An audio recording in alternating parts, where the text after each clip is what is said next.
Abram left Egypt with his wife, his nephew Lot, and everything he owned, and went to the southern part of Canaan.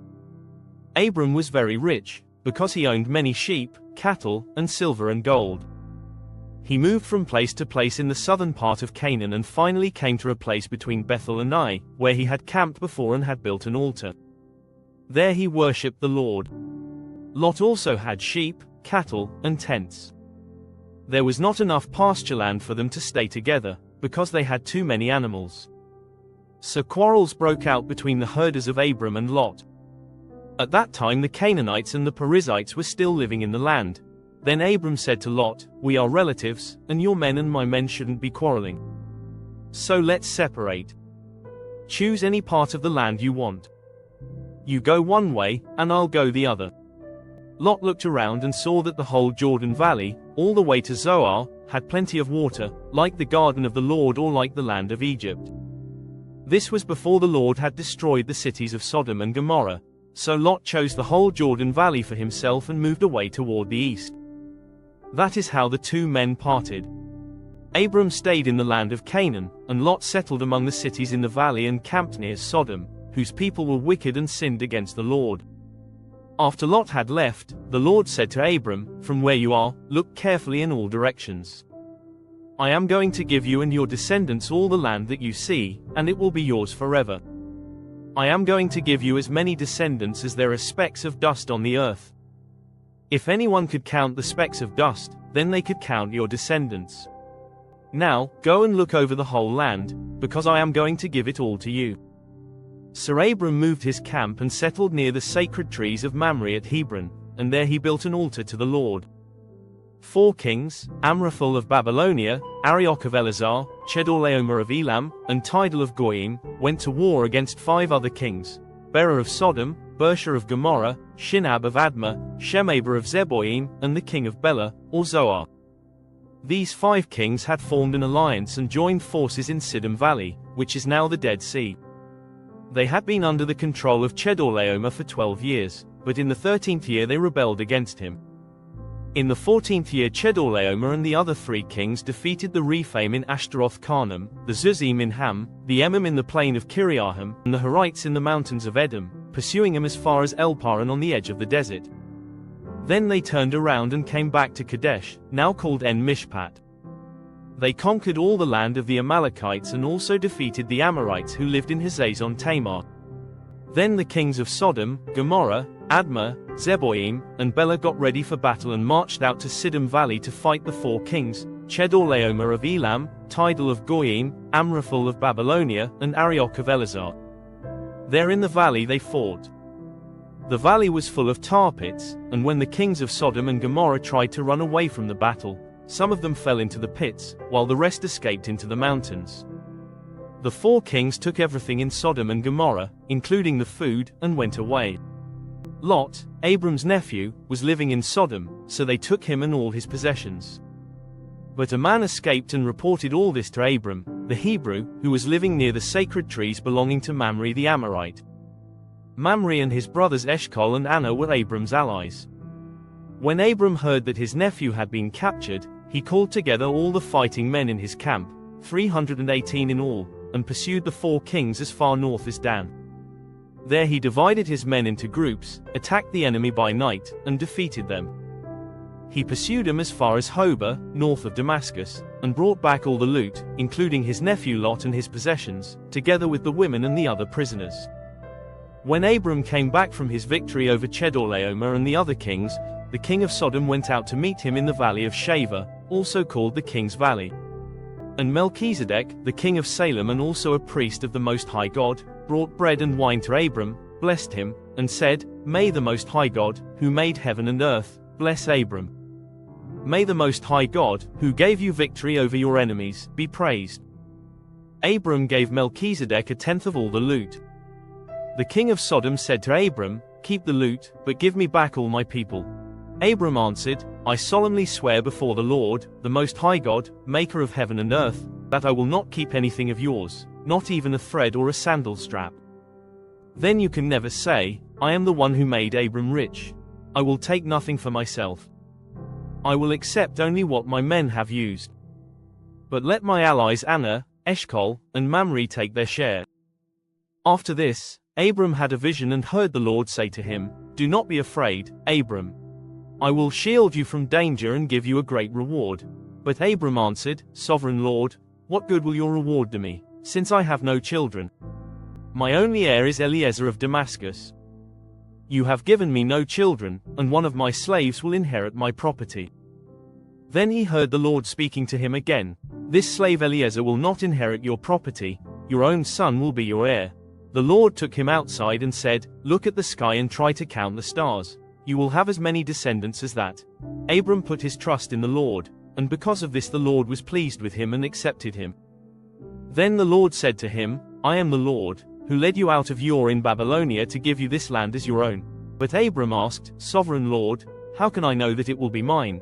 He answered, "Bring me a cow, a goat, and a ram, each of them 3 years old, and a dove and a pigeon." Abram brought the animals to God, cut them in half, and placed the halves opposite each other in 2 rows, but he did not cut up the birds. Vultures came down on the bodies, but Abram drove them off. When the sun was going down, Abram fell into a deep sleep, and fear and terror came over him. The Lord said to him, "Your descendants will be strangers in a foreign land. They will be slaves there and will be treated cruelly for 400 years. But I will punish the nation that enslaves them, and when they leave that foreign land, they will take great wealth with them. You yourself will live to a ripe old age, die in peace, and be buried. It will be 4 generations before your descendants come back here, because I will not drive out the Amorites until they become so wicked that they must be punished." When the sun had set and it was dark, a smoking firepot and a flaming torch suddenly appeared and passed between the pieces of the animals. Then and there the Lord made a covenant with Abram. He said, "I promise to give your descendants all this land, from the border of Egypt to the Euphrates River, including the lands of the Kenites, the Kenizzites, the Cadmonites, the Hittites, the Perizzites, the Rephaim, the Amorites, the Canaanites, the Girgashites, and the Jebusites." Abram's wife Sarai had not borne him any children. But she had an Egyptian slave woman named Hagar, and so she said to Abram, "The Lord has kept me from having children. Why don't you sleep with my slave? Perhaps she can have a child for me." Abram agreed with what Sarai said. So she gave Hagar to him as a wife. This happened after Abram had lived in Canaan for 10 years. Abram had intercourse with Hagar, and she became pregnant. When she found out that she was pregnant, she became proud and despised Sarai. Then Sarai said to Abram, "It's your fault that Hagar despises me. I myself gave her to you, and ever since she found out that she was pregnant, she has despised me. May the Lord judge which of us is right, you or me." Abram answered, "Very well, she is your slave and under your control. Do whatever you want with her." Then Sarai treated Hagar so cruelly that she ran away. The angel of the Lord met Hagar at a spring in the desert on the road to Shur and said, "Hagar, slave of Sarai, where have you come from and where are you going?" She answered, "I am running away from my mistress." He said, "Go back to her and be her slave." Then he said, "I will give you so many descendants that no one will be able to count them. You are going to have a son, and you will name him Ishmael, because the Lord has heard your cry of distress. But your son will live like a wild donkey. He will be against everyone, and everyone will be against him. He will live apart from all his relatives." Hagar asked herself, "Have I really seen God and lived to tell about it?" So she called the Lord, who had spoken to her, a God who sees. That is why people call the well between Kadesh and Bird, the well of the living one who sees me. Hagar bore Abram a son, and he named him Ishmael. Abram was 86 years old at the time. When Abram was 99 years old, the Lord appeared to him and said, "I am the Almighty God. Obey me and always do what is right. I will make my covenant with you and give you many descendants." Abram bowed down with his face to the ground, and God said, "I make this covenant with you. I promise that you will be the ancestor of many nations. Your name will no longer be Abram, but Abraham, because I am making you the ancestor of many nations. I will give you many descendants, and some of them will be kings. You will have so many descendants that they will become nations. I will keep my covenant with you and your descendants forever. It is an everlasting covenant. I will be your God and the God of your descendants. I will give to you and your descendants all the land that you are now a foreigner in, the whole land of Canaan. It will be theirs forever, and I will be their God. God said to Abraham, you also must agree to keep the covenant with me, both you and your descendants in every generation. You and your descendants must all agree to circumcise every male among you. From now on you must circumcise every baby boy when he is 8 days old. This includes not only boys born into your families, but also slaves born in your homes and slaves bought from foreigners. Circumcise them all. This will show that there is a covenant between you and me. Each one must be circumcised, and this will be a physical sign to show that my covenant with you is everlasting.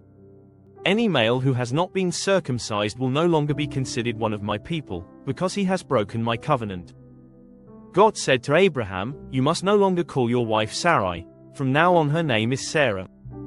I will bless her, and I will give you a son by her. I will bless her, and she will become the mother of nations, and there will be kings among her descendants. Abraham bowed down with his face to the ground and laughed as he said to himself, can a man have a child when he is 100 years old? Can Sarah have a child at 90? He asked God, why not let Ishmael have what you promised me?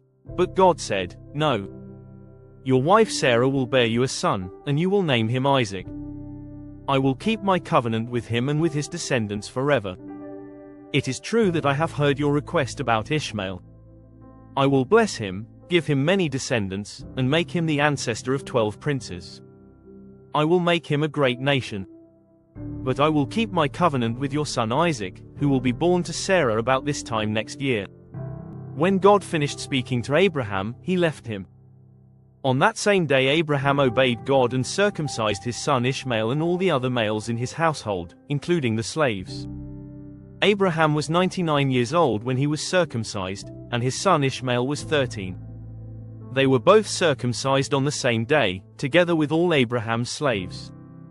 The Lord appeared to Abraham at the sacred trees of Mamre.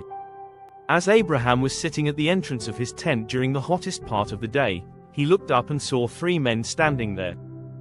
As soon as he saw them, he ran out to meet them, bowed down with his face touching the ground, and said, Sirs, please do not pass by my home without stopping. I am here to serve you.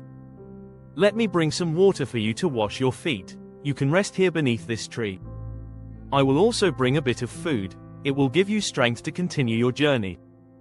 You have honored me by coming to my home, so let me serve you. They replied, Thank you. We accept. Abraham hurried into the tent and said to Sarah, Quick, take a sack of your best flour, and bake some bread. Then he ran to the herd and picked out a calf that was tender and fat, gave it to a servant, who hurried to get it ready. He took some cream, some milk, and the meat, and set the food before the men. There under the tree he served them himself, and they ate. Then they asked him, Where is your wife Sarah? She is there in the tent, he answered. One of them said, 9 months from now I will come back, and your wife Sarah will have a son. Sarah was behind him, at the door of the tent, listening. Abraham and Sarah were very old, and Sarah had stopped having her monthly periods. So Sarah laughed to herself and said, Now that I am old and worn out, can I still enjoy sex? And besides, my husband is old too. Then the Lord asked Abraham, Why did Sarah laugh and say, Can I really have a child when I am so old? Is anything too hard for the Lord? As I said, 9 months from now I will return, and Sarah will have a son. Because Sarah was afraid, she denied it. I didn't laugh, she said. Yes, you did, he replied. You laughed. Then the men left and went on toward Sodom, and Abraham walked with them part of the way. The Lord said to himself, I will not hide from Abraham what I am going to do. His descendants will become a great and mighty nation, and through him I will bless all the nations. I have chosen him, so that he will command his children and his descendants to obey me and to do what is right and just. If they do, I will do everything for him that I have promised. Then the Lord said to Abraham, There are terrible accusations against Sodom and Gomorrah, and their sin is very serious. I must go down to find out whether or not the accusations which I have heard are true. Then the 2 men left and went on towards Sodom, but the Lord remained with Abraham. Abraham approached the Lord and asked, Are you really going to destroy the innocent with the guilty? If there are 50 innocent people in the city, will you destroy the whole city? Won't you spare it to save the 50? Surely you won't kill the innocent with the guilty. That's impossible. You can't do that. If you did, the innocent would be punished along with the guilty. That's impossible. The judge of all the earth has to act justly. The Lord answered, if I find 50 innocent people in Sodom, I will spare the whole city for their sake.